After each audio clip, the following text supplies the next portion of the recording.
Hello guys, magandang hapon. Welcome back to my channel again. So ngayon lang ulit ako nakapag-vlog guys after 1 week. Kasi ngayon guys, hindi ako sure na nakapag-vlog ba ako. Parang hindi pa ako nakapag-edit eh. Hindi ko pa na-check yung sa handphone ko yung mga video kung anong hindi ko pa na-edit. Bihira lang kasi ako ngayon mag-edit guys. So ngayon, may good news po tayo guys.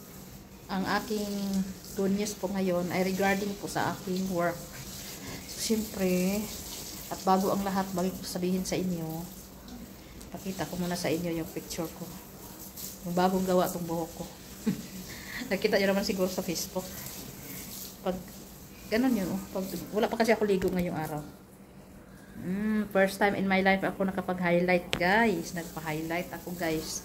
Ganito pala yung magpa-highlight. Mas mahirap pala sa magpakulay. Akala ko yung magpa-highlight is madali lang. Mahirap pala kasi ang dami nila nilalagay na fuel sa ulo. Ang bigat sa ulo. Yung fuel. Mabigat pala yung fuel, no? Alam niyo ba na ginagawa ito ng aking hairdresser? Umabot kami ng 4 hours. Nataka ako. Bakit ang tagal? Kala ko madali lang. Parang tapos ang resulta para lang naman siyang normal. Kaya ko naman pala itong gagawin. Kaya ko naman pala gawin ng sarili. Pero maganda kasi siya tingnan sa ilalim. Kasi, ayan sa ilalim. Kung magkatali tayo, kahit ibaliktad-baliktad natin yung buhok natin, may mga highlights. O, ganun. Tapos, maiksi na yung buhok ko ngayon. Diba? Magulo lang. So, yes. So, wala po tayong masyadong ganap-ganap ngayon dahil nandito ako sa trabaho. Kasama ko ang aking anak palagi dahil holiday po. At saka, sa awa ng Diyos, may nagkaroon po tayo ng employer na sobrang bait. Na pinayagan po na sumama si Gavin sa akin. So, ilapag ko muna dito no, para makita naman niyo ako. Habang nag-ano, mamaya ako ipakita sa inyo ng ano po. Ayan. Gano'n nakaiksi yung aking buhok ngayon. O, diba? Katali. Sige kasi ako katali, guys. So, yun yung buhok ko. Naka-highlights na po yan. Nakakulay na po. So, masaya po ako. At medyo namahalan po ako sa bayad. Kasi nasanay po ako magsasarili, guys. Nasanay akong magsasariling kulay, gano'n. So, nagpagubit lang ako, hindi ako nagpapariban kasi straight naman yung buhok ko at lagi ako nakakatali dito sa workplace. At, yes, happy ako sa ganun. Pero mainit kasi ang panahon, guys. Sobrang init na yun sa panahon dito, grabe. Alam niyo yun, iwan ko lang dyan sa Pilipinas. Basta dito, sobrang init talaga ang araw dito. Kahit may hangin. Alam niyo, ilang gabi na ako hindi nakatulog ng maayos sa sobrang init. Kasi walang aircon po dito sa trabahoan ko, guys. Walang aircon dito sa sala. Sa sala lang kasi ako natutulog. Kaya lagi ako nakatali. Ayan. Tapos pag maligo ka, ang sobrang init ng tubig. Sobrang init ng tubig dito. Alam niyo na, syudad tayo. Tapos tangki yung mga tubig dito sa subdivision. Dito sa Sabah, ang init. Pati lupa, nag-crack na yung mga lupa dito, guys. Kaya ngayon, papakita ko sa inyo yung good news. May good news lang akong sinasasabihin sa inyo. Ayan, oh. Grabe yung ano ko, guys. Pakita ko sa inyo yung good news. Yung alaga ko, di ba?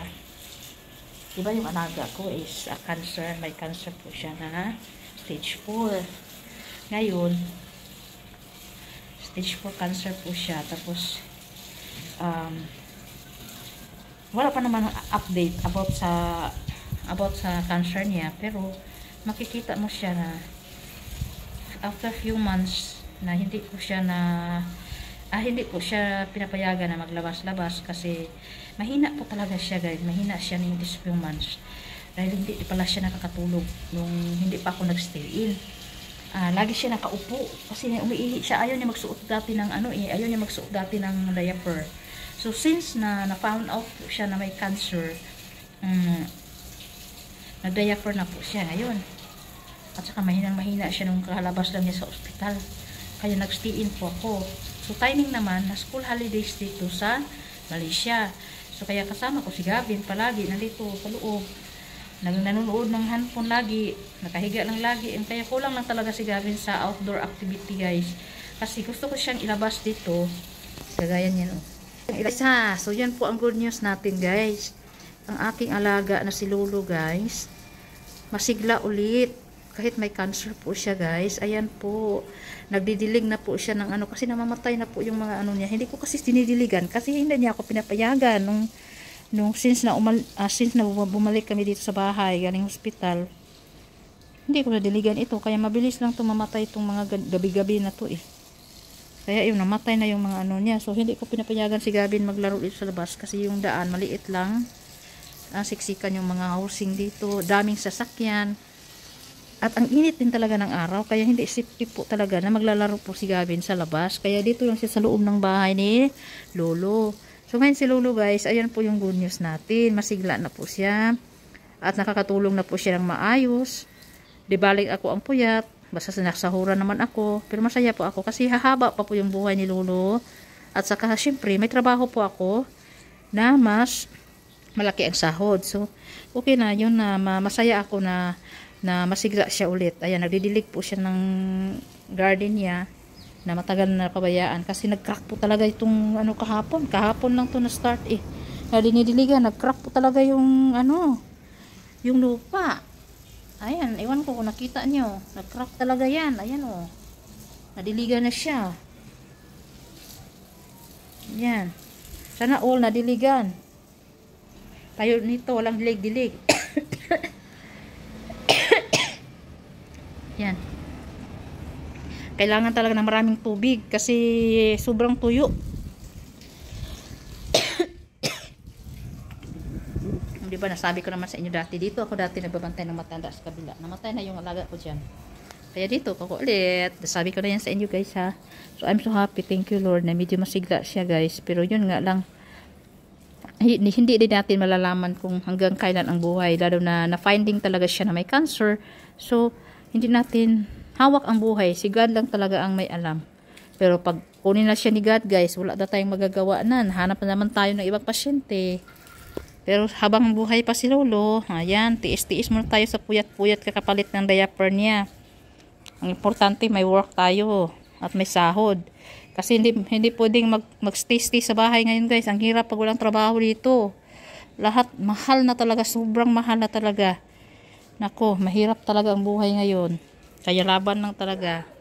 Kaya masaya ako na gano'n na si Lolo, nagdidilig. Pero guys, hindi ko na yan siya pinapabunot ng damo. Ayaw namin ng anak niya pinapabunot baka magsakit ulit yung balakang niya.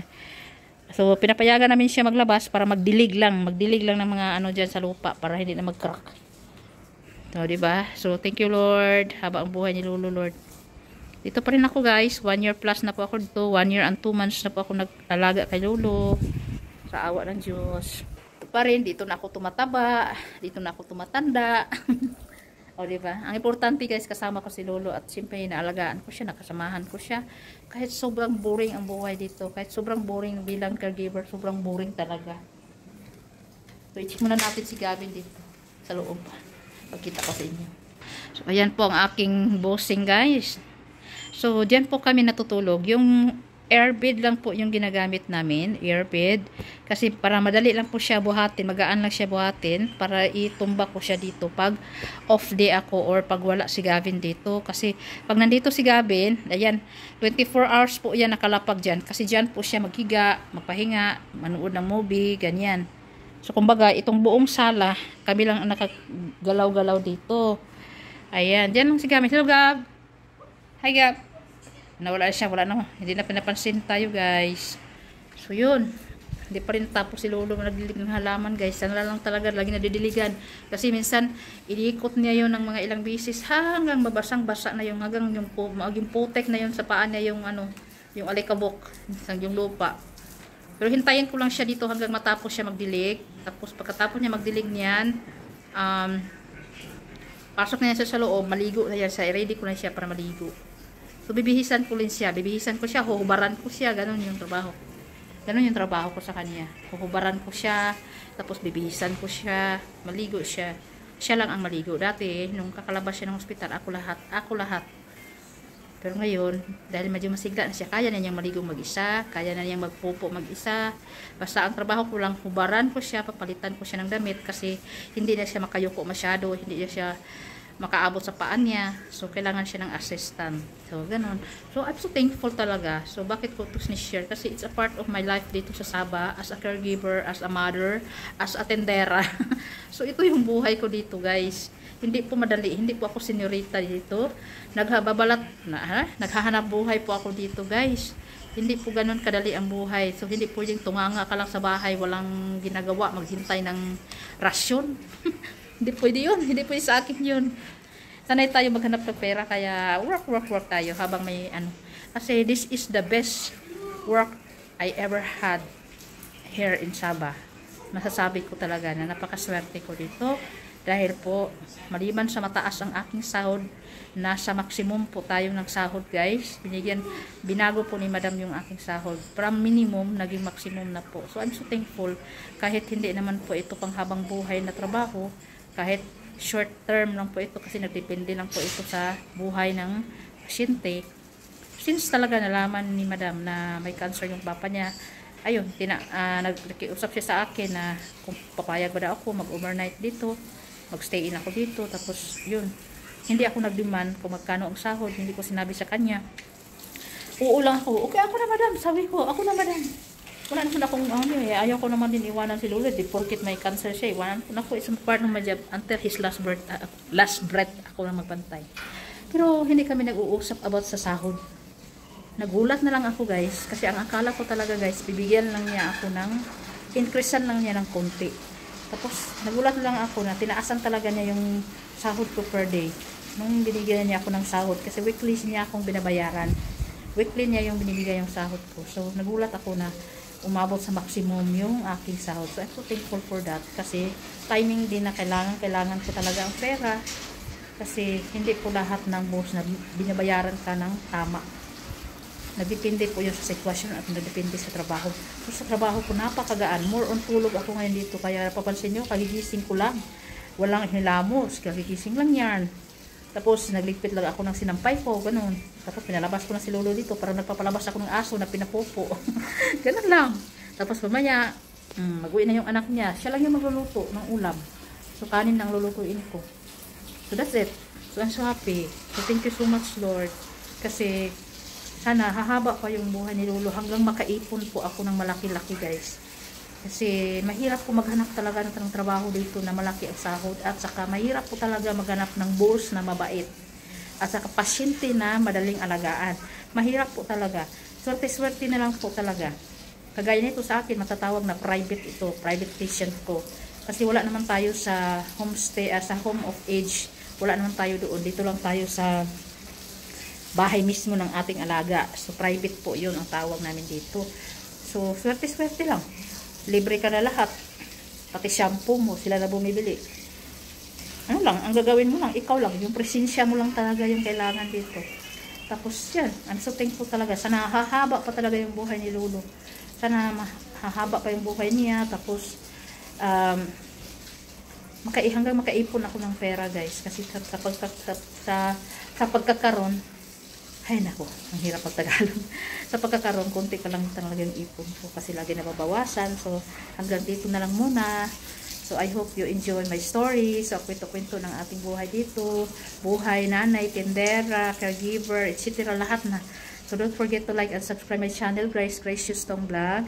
Ang kwento-kwento ng ating buhay Pinay dito sa Sabah, Malaysia. Bye! Don't forget to like and subscribe.